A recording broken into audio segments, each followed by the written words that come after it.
Concerning the theology of Archbishop John Maximovich.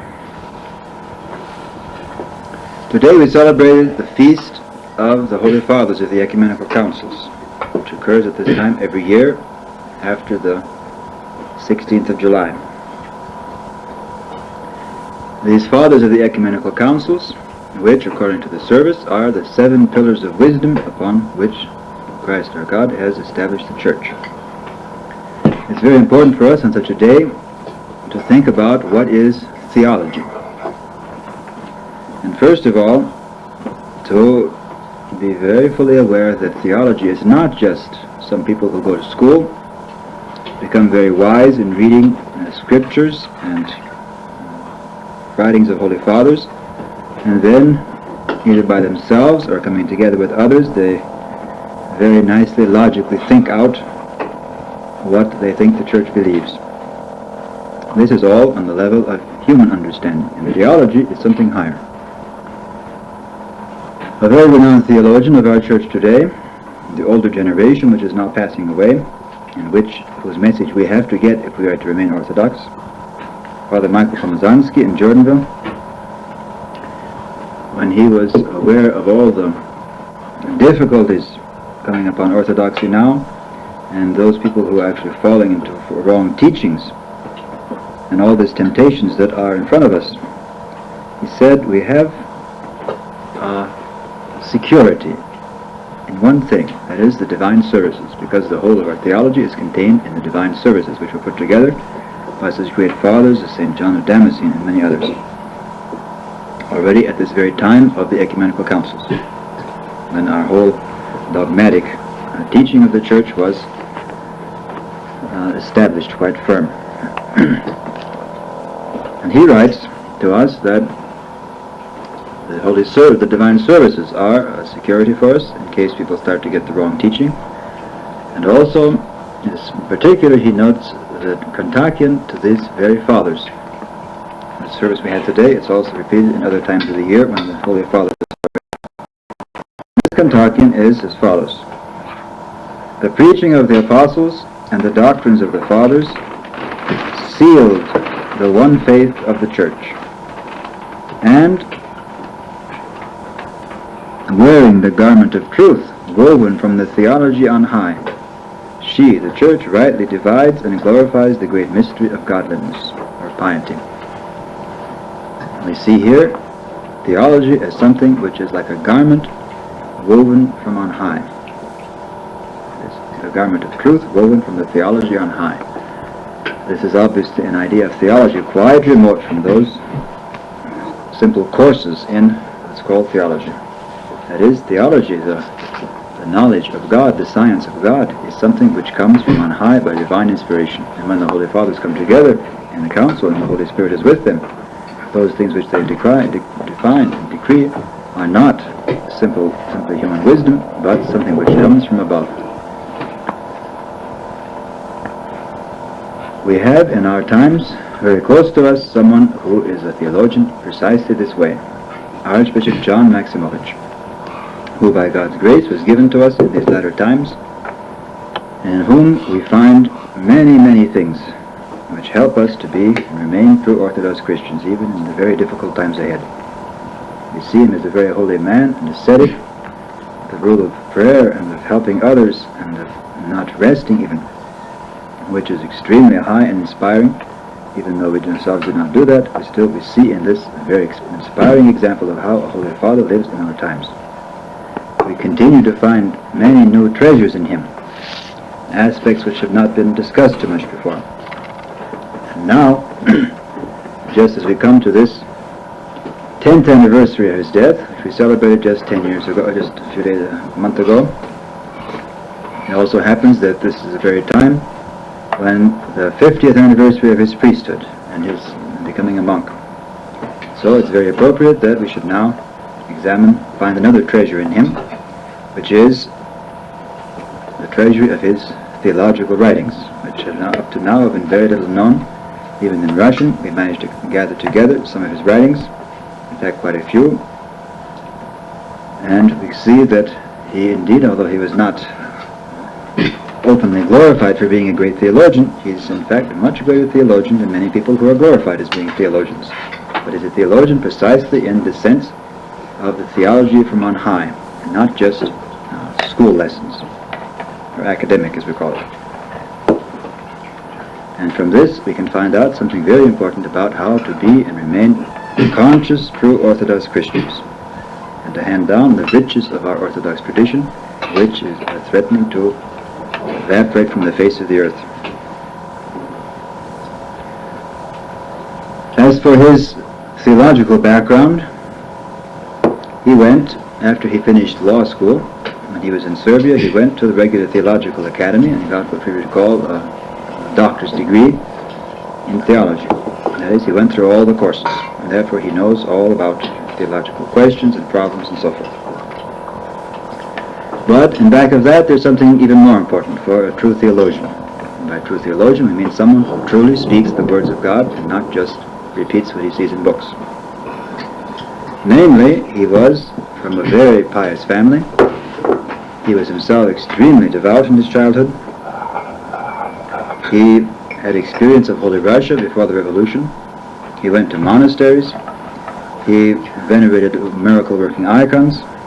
He had veneration for the saints and holy men. He read lives of saints. And the whole atmosphere, which in Russia was still possible for devout people, he absorbed. And that is why later on he became such a great theologian and such a holy man. Besides this, we see one person who very much inspired him, although not in the sense that we call nowadays influence. You can't sort of trace that he influenced this or that, but we see that he rather inspired him entirely to be in the church and to be a theologian. This person was Metropolitan Anthony Kropotkin. He was the first head of the Russian Church abroad, a great hierarch in the last days of the old Russia, and very important historical figure in the days both then and now. He was noted for his outspokenness, for being very bold, and not sort of being too polite when it came to matters of important things in the church. He was a very conscious fighter, as Metropolitan Anthony, for the best Orthodox traditions. He emphasized constantly back to the Holy Fathers, which of course Archbishop John absorbed very thoroughly, and also talked about Orthodox theology as being very closely bound up to spiritual and moral life, as opposed to simply learning it in school and then becoming a repeater of what you learned in school. But the writings of Metropolitan Anthony were quite different from those of Archbishop John, because Metropolitan Anthony was very much involved with the academic world. He was the rector or the head of several theological academies. He had to be constantly aware of the problems of his time. He had to know what the people like the Tolstoyites were thinking, who were trying to undermine faith in God and the church. And he was constantly thinking how to get across the message of orthodoxy to these people who are far away from the truth. He was constantly writing arguments back and forth about Orthodox theology, and therefore he himself was very much bound up with these problems of presenting orthodoxy to people who are far away from it. And therefore we find his writings are actually much less inspiring than those writings of Archbishop John, which we'll now talk about. The works of the theological works of Archbishop John are quite a few in number. We have not yet found them all, because they're not collected together any place. They're contained in old magazines, usually church magazines, which had a very small circulation and were now almost all been lost. For example, the old church magazines of the 1920s and 30s in Yugoslavia. We found one long article just totally by chance, of course God's grace. We found it, by chance sent us this article, which was printed in Warsaw in 1930. Probably very few copies of it left. And later on in China, in his own little periodicals in China and America and Europe. Many of his writings are very small articles, sermons, which also are very deep, but he has several articles, longer, 20, 30, 40 pages, which are very important. He wrote against the heresy of Bulgakov and Sophiology. He wrote about the Mother of God, which we're translating from the New Orthodox Word, and several other topics like that. And we see in him somebody quite different from Metropolitan Anthony in what comes out, that is, his theological writings. The chief characteristic we can say about his theological writings is freedom. He is entirely immersed in the Orthodox tradition, and he is himself a source of true Orthodox theology. He has no kind of foreign influences or no kind of overemphasis of one part of tradition because of some kind of controversy. And this makes him especially valuable as an authority on something which is very much discussed today by people in English language, the so-called Western influence on Orthodox theology in the last several hundred years. His articles, I didn't mention a few other ones, he wrote on iconography, where he emphasizes the true Orthodox iconographic style, but at the same time is not too upset about Western style icons, as long as they're within certain limits. He's been blessed to be in the church. He also wrote about in Holy Russia, the new martyrs, the church is the body of Christ, the meaning of the Russian diaspora, that is, the Russians in exile, the Orthodox monarchy. He talked also about one question: for what did Christ pray in the Garden of Gethsemane? And here we see how he was very expert in handling a subject that at that time was quite controversial, because his teacher, Metropolitan Anthony, had, in opposing what he called a scholastic interpretation of the payment made to an angry God, went himself a little too far in the opposite direction, and therefore he made an overemphasis upon the meaning of the prayer of Jesus Christ in the Garden of Gethsemane, as though this were the most important part of our redemption, and the cross somehow is underemphasized. This often happens when one is involved in polemics, that is, with arguments with other theologians. Some go overboard on one side a little bit too much, and in counteracting that, sometimes one goes a little too far on the other side.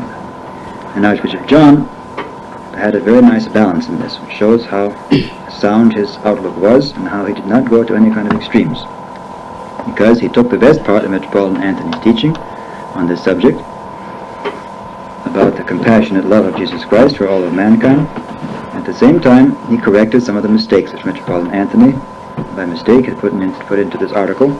For example, when he said that it was unworthy of us to think that Jesus Christ should be afraid of his coming sufferings, whereas, as a matter of fact, most of the Holy Fathers talk about precisely this point, that Jesus Christ, this proves the human nature of Jesus Christ, that he was afraid of the coming sufferings. And so Archbishop John corrected this and gave the best part of Metropolitan Anthony's teaching also on compassionate love. And he made out of this something which was, people were talking back and forth, some defending one point of view, some the other, and Archbishop John, without making any controversy out of it at all. In fact, from reading this article, you could never guess that there was any kind of controversy. It shows how very well balanced he was. Likewise, there's this question of Western influence, which also Metropolitan Anthony talked about a great deal, because it happened for several hundred years. In the Orthodox Church, there were borrowings from the West, Roman Catholics, in theological writings. And it's very important for us to understand exactly what this means. Some people talk a little too much about Western influence, and they go overboard and want to throw out everything for several hundred years. Of course, this is wrong. And we notice that Archbishop John, just as he was very balanced about Metropolitan Anthony, when some people were protesting against Metropolitan Anthony's teaching, he was very balanced. In fact, we even asked him ourselves once about this question, and he had a way of saying, moving his hand and saying, it's unimportant. That is, the teaching has very important parts, and if there are mistakes in it, that's secondary, that's unimportant. The same way, with regard to someone else who was also a great figure in Orthodox theology, Metropolitan Peter Magilla, who lived in the 17th century, the same time as St. Job of Pachaev, in the west of Russia. He's been accused of being under great Western influence, and some people even want to completely throw him out, because he's not Orthodox, but Archbishop John had very great reverence for him. And we can see in his attitude towards him something about this whole question of Western influence, which is very important for us to see. It happened that this question of Western influence entered into the Church after the Council of Florence, 1439. That is the time when, for political reasons, the Byzantine theologians went to the West and they capitulated. That is, they gave in to the teaching of Roman Catholics and accepted certain things which were not orthodox. And they all signed, except for the great champion of orthodoxy, St. Mark of Ephesus. And after this, there was a great difficult time in the Church. We now studying from 500 years later, we can see that, of course, this false union was rejected, and the Orthodox Church did not accept it. But at that time, and for quite a while afterwards, over 100 years, this question of this union of Florence was very difficult question in the Church. In Russia, as soon as this Metropolitan Isidore came back and said, "I signed the union," they kicked him out. He came to church, and the Tsar himself was there, and he said, "You did what? You signed the union with Rome?" And they refused to have anything. They put him in prison and refused the union, absolutely. And he had to go back to the West. He had to flee. He was in prison. He escaped through Poland and the West, and finally became a cardinal in the Roman Catholic Church, an apostate from Orthodoxy. In the West, in Greece, St. Mark of Ephesus rejected the union, and when he came back, he gathered around him people who were against the union. And after only 15 years later, by God's judgment, very likely for this very reason that they accepted the union, Constantinople fell. Then there was again a patriarch, Gennadius, who was a disciple of St. Mark of Ephesus, and he rejected the union. But there was a great deal of confusion in the Greek Church for some time after that. In fact, there's a whole book on the subject by Timothy Ware, Father Callistus, called Eustathius Argentii, talking about the attitude of the Greeks towards Rome in these very centuries after 1450. And we see that there is a great deal of confusion in Greece as to whether the Catholics were part of the Church or not part of the Church, or what was all going on.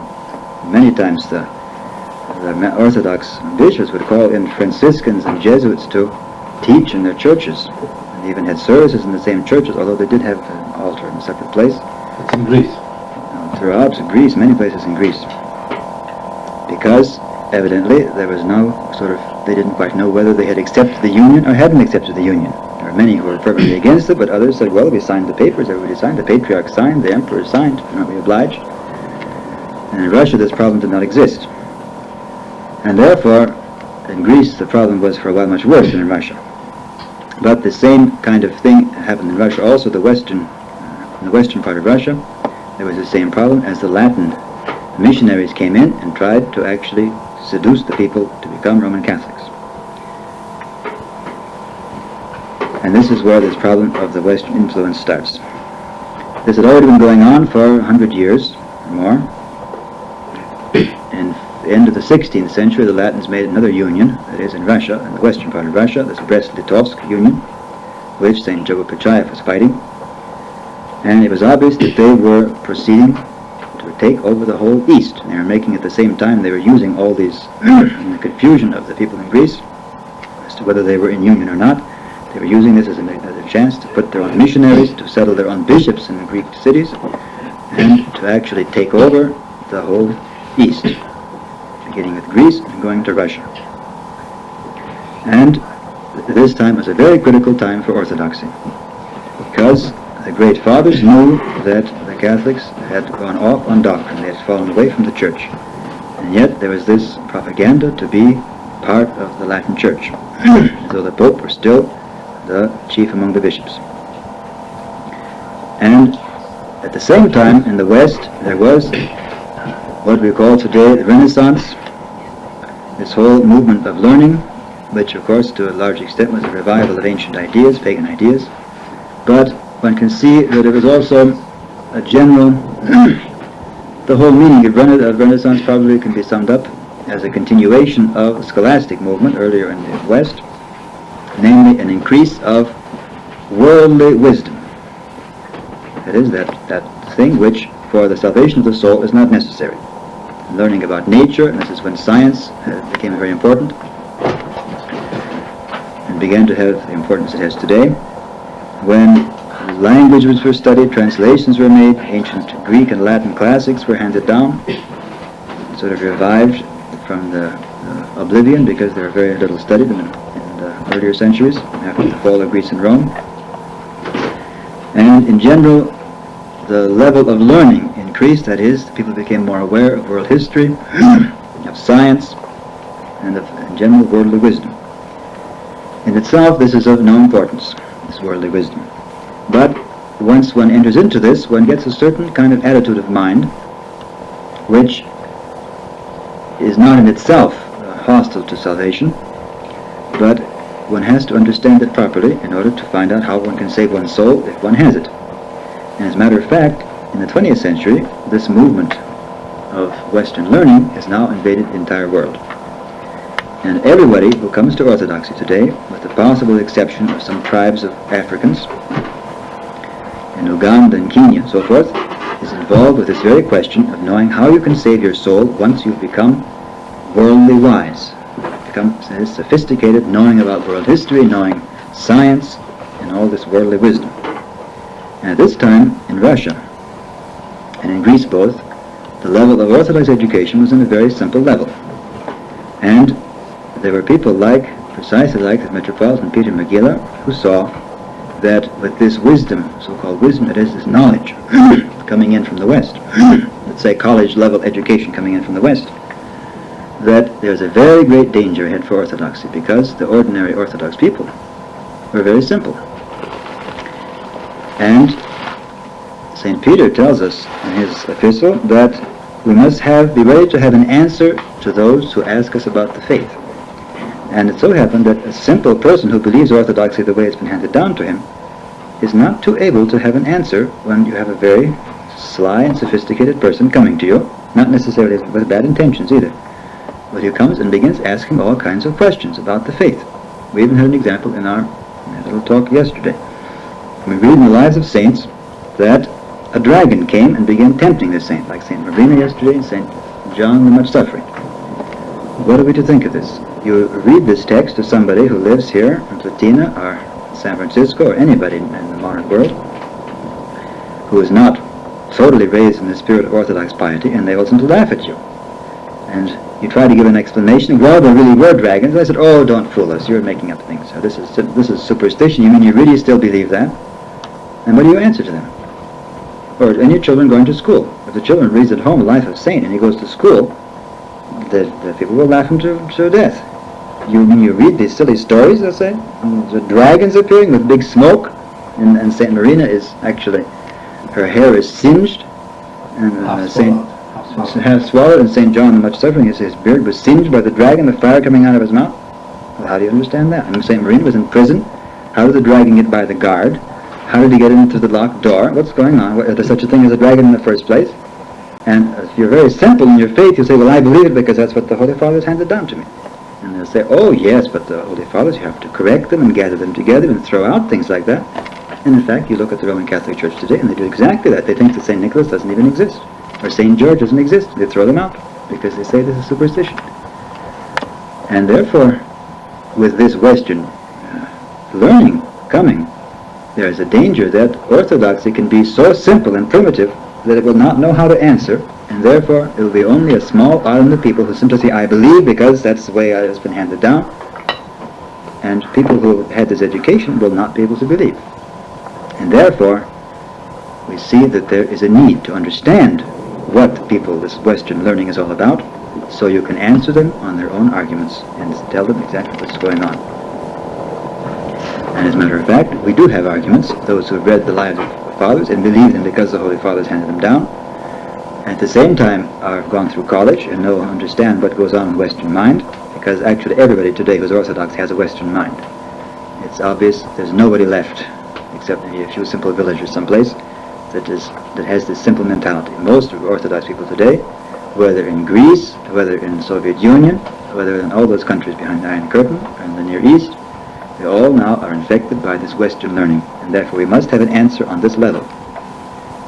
And this is precisely what happened in Russia. There were very far-sighted people, like Metropolitan Peter Magilla, who saw that we cannot answer them unless we first learn what they know. And that is why, when he saw that he became metropolitan in Kiev, and he saw in Kiev there was very simple schools, Slavonic Greek schools, which were teaching simply the tradition as it's been handed down, without being able to answer these questions of these people who are learned in the Western sciences. And therefore he said, we must have a Latin school.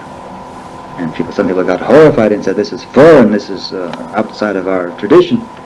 And his answer was, no, we must learn what they know so we can answer them.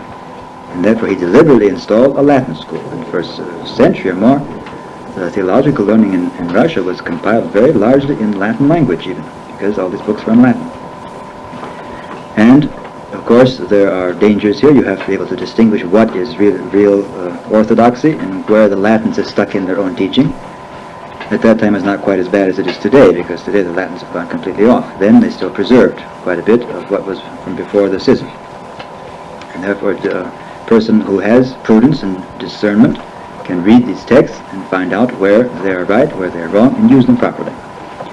There were some respects in which Metropolitan Peter used phrases which came straight from the Latins, which were not in the earlier fathers.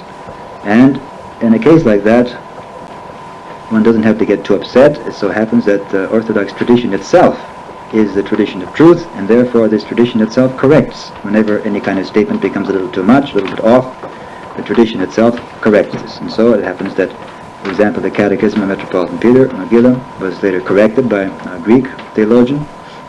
Later on, it was even more corrected in Russia by Metropolitan Platon, and finally by Metropolitan Philaret of Moscow, the great hierarch, who was actually the leading one who abolished actually the study of, the teaching of theology in Latin.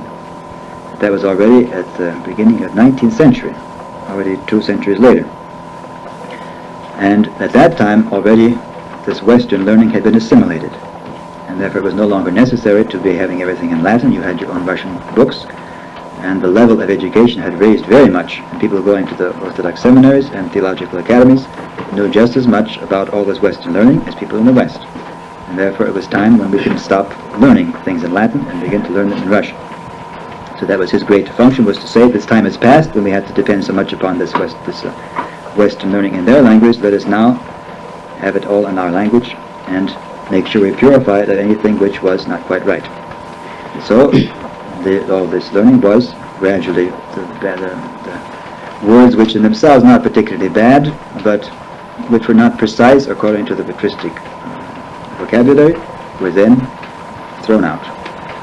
And today we have a state that Orthodoxy, having gone through this Western learning, is able to answer people from the West on their own grounds. That is, we're just as sophisticated as they are, we're just as aware of all kinds of modern science and modern learning, and we will not be in the position of the simple villager who simply doesn't know what to say when you start criticizing dragons. On the contrary, now a person will read stories about dragons, and he'll be very quick to find out what is the patristic teaching, how it is that the devil who is immaterial can singe the beard, because we know, according to St. Macarius the Great and other fathers, that the devil is not entirely immaterial, only God is immaterial, and the devils and angels have some kind of actual body, although it's very much more refined than our body. And that, of course, the case of these dragons that appeared to St. Marina and St. John the Much Suffering were not some kind of beast, they were demons who can take forms in order to frighten ascetics. We know that for various reasons, especially because when the saint made the sign of the cross or prayed, the dragon disappeared. It's obvious that's an apparition of the demons.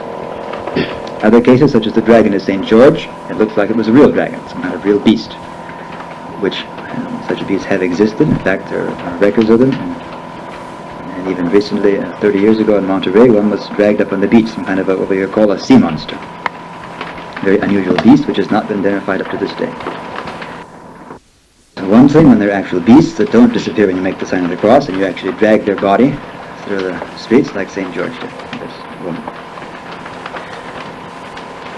And of course there are many other respects in which we must know how to interpret what has been handed down by the Holy Fathers. And by knowing what is thought by the sophisticated people. Other cases, such as the dragon of St. George, it looks like it was a real dragon, some kind of real beast, which such beasts have existed. In fact, there are records of them, and even recently, 30 years ago in Monterey, one was dragged up on the beach, some kind of what we call a sea monster. Very unusual beast which has not been identified up to this day. But that's one thing when they're actual beasts that don't disappear when you make the sign of the cross and you actually drag their body through the streets like St. George did, this woman. And of course there are many other respects in which we must know how to interpret what has been handed down by the Holy Fathers. And by knowing what is thought by the sophisticated people in the West, we can do this.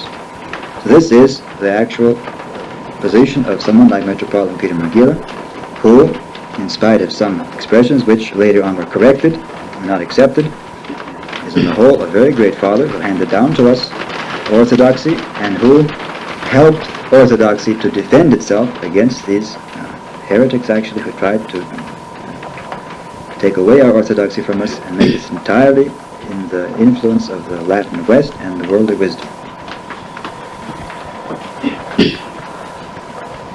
So actually it's owing to someone like Peter Magilla that we are today able to fight against these Westerners on their own grounds.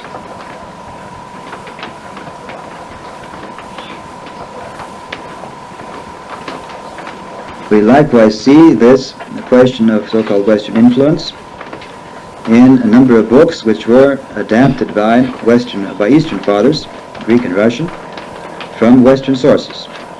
For example, already 200 years after, 150 years after Peter Magilla, we have in Greece the great father, St. Nicodemus of the Holy Mountain, who took several books straight from the West, especially one called Unseen Warfare. Some people even still criticize it and say, why do you have to take books from the West when we have our books from the East? But we have to understand what was the meaning of this. It's a little bit different from the question of Peter Magilla because he was taking something directly for spiritual purposes. And it's obvious that the reason for this is that St. Nicodemus was mostly concerned how to present the Orthodox tradition, Orthodox spirituality to the people who had already gone away from the ancient tradition of piety. They were already losing that savor of Orthodoxy. And you cannot simply give to a person who's not too aware of Orthodox spiritual language or spiritual life, you cannot give the ladder of St. John, because he will read it. We know people who will pick it up, read it, and say, oh, that's for monks, that's too advanced, I can't understand that. Therefore, there must needs be for them something more ABC, more on their level. They've already been corrupted by Western learning, therefore you have to give them something a little more primitive. And therefore, he took from the West precisely such a book as Unseen Warfare, which on the whole was not a bad book, and he corrected it further, throwing out anything that was Latin and introducing things which were Orthodox. Later on, Bishop Theophan the Reckless in Russia did even more to present this book as an excellent book of spiritual guidance, especially on the more primitive level. This kind of book did not appear in ancient times because the people of ancient times were not corrupted like they are today. And this book, like Unseen Warfare, is a book for us today who are corrupted, and we have to get back to our sources. And this book helps us precisely to get back to our sources. So this helps to put a more balanced picture into this whole question of Western influences. The same thing we can see, most likely, although the subject hasn't been investigated too much, we know that St. Macarius of Corinth, a friend of St. Nicodemus, wrote a book on frequent communion, on continual communion of the Holy Mysteries, because at that time, both in Greece and Russia, the custom had been introduced through carelessness in spiritual life of receiving communion very infrequently. That is, once a year or some kind of minimum like that. Of course, this is not very good. This is a sort of very minimum of spiritual life. And we know that all our Holy Fathers at all times have encouraged the reception of more frequent Holy Communion. It doesn't necessarily mean all the time, every day, something like that, but more frequently than once a year. In fact, although it depends upon each spiritual father how often one is blessed to receive Holy Communion, it's certainly true that any priest nowadays who is concerned about encouraging spiritual life will encourage people to receive communion on all the great feasts several times during the fasts, and quite frequently. And it so happens that this whole idea of frequent communion arose in the West. And there was a book in 1640 or so, written by a person called Arnaud in France, called On Frequent Communion, in which he sets forth the writings of Holy Fathers on this subject, and on the whole it's not a bad book. Maybe some things there are too Catholic. There's a copy here in San Francisco in the USF Library. Maybe there are some things there which are purely Catholic spirituality, but there are quite a few chapters which are purely quotes from Holy Fathers about receiving Holy Communion. Another one in Spain, there was someone called Miguel de Molinos who wrote about frequent communion about the same time. And it's very likely, although we can't prove it right now, that St. Macarius read these books, one of them, and very likely he even translated whole chapters from it, for this book of his. But for that reason, we do not need to get upset that we're taking a Western spiritual practice if we realize that they were adopting from the West something which can be important for us in our corrupted state, and therefore there's nothing wrong with it at all. In fact, this is what we call a true theological wisdom, and one is not afraid of something foreign just because it's foreign. But one can take that, having a higher wisdom which the Church gives, and adapt for one's own whatever is useful, and throw out what is not useful. And this kind of theological wisdom is precisely what we find in Archbishop John.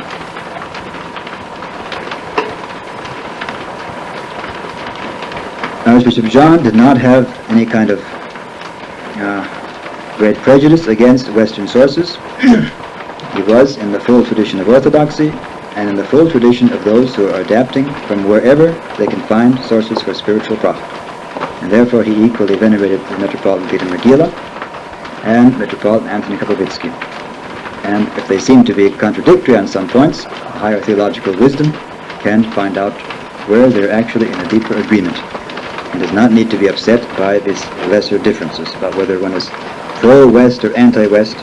In the end, one is, in some respects, pro-West. In fact, Archbishop John, in his article on iconography, says, in those centuries when the Western influence was coming to the East, there are many respects in which it was bad, but many respects in which it was a good thing. And it is, of course, this idea of learning to be able to know what is going on in the West, in order to combat them on their own level, and even adapting some spiritual books for the use of Orthodox. And of course today we are in a situation where everybody who is Orthodox is totally immersed in this Western world, this Western understanding, and therefore we better know how to take wisdom from it, what to accept and what to reject. Archbishop John, when he made this gesture with his hand, said unimportant, that is, you talk about Metropolitan Magillus, used the word, for example, transubstantiation. Well, it so happens that that word is bound up with Thomas Aquinas' theology about substance and accidents and so forth, and we don't accept that teaching. It's too philosophical for us, and therefore we don't need to use that word. We can, if he used the word, fine. We don't have to accept the whole philosophy of Thomas Aquinas in order to use that word. It's better to use other words, maybe transformation or transelementation and so forth. But we don't have to get upset by the use of that word, and at the same time we use whatever we can from these sources which promotes piety, and do not get upset about it. The important thing in these writings we have of Archbishop John is to stand above this level of fighting in theology. In fact, you take up any writing of Archbishop John, whether a sermon or a long article, and you see there's absolutely no controversy. Even when he has to fight someone like Bulgakov, he has to show where his texts are off, where his teaching is wrong, it's not orthodox. But even there, you don't get the impression that he's fighting like our academic theologians. On the contrary, he's very calm. There's a certain teaching of the fathers, he presents it, and where Bulgakov goes off, he shows this is not right, here he quoted wrong. In fact, he takes, in some cases it's very impressive, because Bulgakov was noted for being the most patristic of all these actual heretics of the Paris school. There's one who is constantly quoting fathers, and therefore they constantly quote fathers. Most people don't know the fathers too well, and therefore they're very impressed when you see that when, for example, he quotes a doctrine on the Mother of God, it says, not quite what the Latins say, that there is an immaculate conception, but he says that the Mother of God is without sin. And according to Orthodox tradition, we do not say the Mother of God is without sin. We say that she did not fall into sin, but that she had both the original sin, ancestral sin, and also she had sinfulness in her mind. And there's no doubt she's subject to the same sins in general that all flesh is subject to, except for our Lord Jesus Christ, but that she did not fall into sin. And Bulgakov did not understand such a distinction, and he talked about the sinlessness of the Mother of God, and he quoted 50 texts from the Divine Services and from the writings of Holy Fathers about this question of sinlessness of the Mother of God. And therefore Archbishop John, being a very competent theologian, he examined all these 50 texts, and he showed that not a single one of them says what he says it says. Either he's taking it out of context, and the rest of the passage from the Holy Father says exactly the opposite, or else he is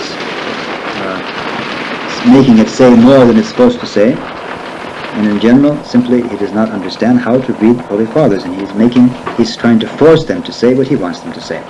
And Archbishop John had to show that this is, in every case, this is not true, that these Holy Fathers did not say what Bulgakov thinks they're saying. We see in these theological works of Archbishop John a great freedom also, being above this sort of petty fighting, where some people who go to academic schools, they're very fond of proving that this person is way off and triumphing. That's sort of it's like an undergraduate fighting. And he was above that, showing very calmly and clearly what is the true teaching of the Church. Because he was above all this getting excited about small points. That is where this freedom of his theological spirit is very important for us. And we see a very interesting example, which we found out from a priest from San Francisco. It shows something about how he was so free in his theological spirit, how he was above small details. Even when it comes to small details, which in themselves are very good, still he was above it. There was a case in Shanghai where the catechism class had finished, that is the Russian school was finished for the year, and they had, as custom in Russian schools, oral examinations, in which students have to reply, not just writing down the answers to questions, they have to stand up and give an oral reply, which shows to the teacher how well they're able to express themselves, how polite they are, how proper, and so forth. And also the person who comes in, the examiner, is usually the head of the school, in this case Archbishop John, will see how well this teacher has been teaching the students. And one girl got up and was reciting the part about Old Testament from the Catechism. There is a part where it says, recite the major prophets and the minor prophets of the Old Testament.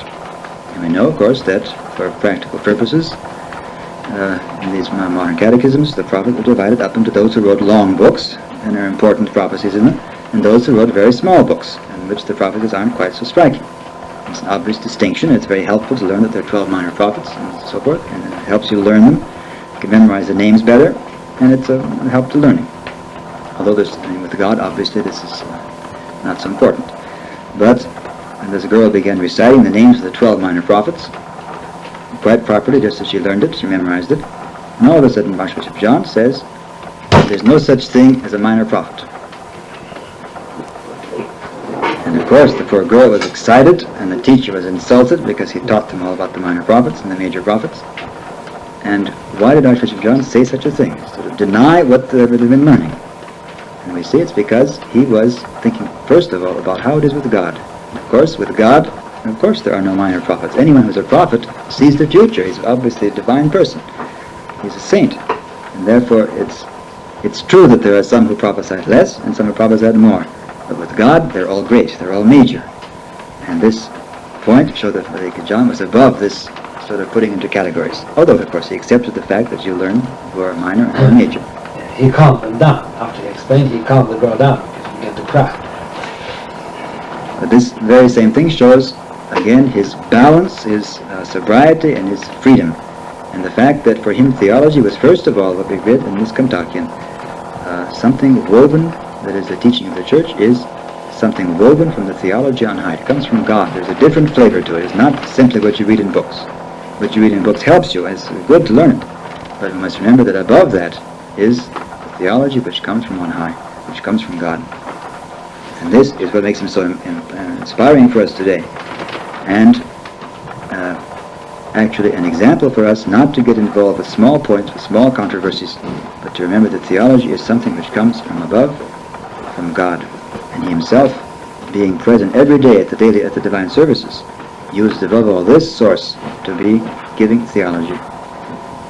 And probably more than any other theologian of our modern times, he quotes the services of the Church, because for him theology was not a matter just of sitting down and writing out, reading books and writing out things. It was a matter, first of all, of absorbing the teaching of the Church in the services. And that is why it's precisely this attitude of controversy, of polemics, we call it, this is absent in his works. Even when he's proving what's right and what's wrong,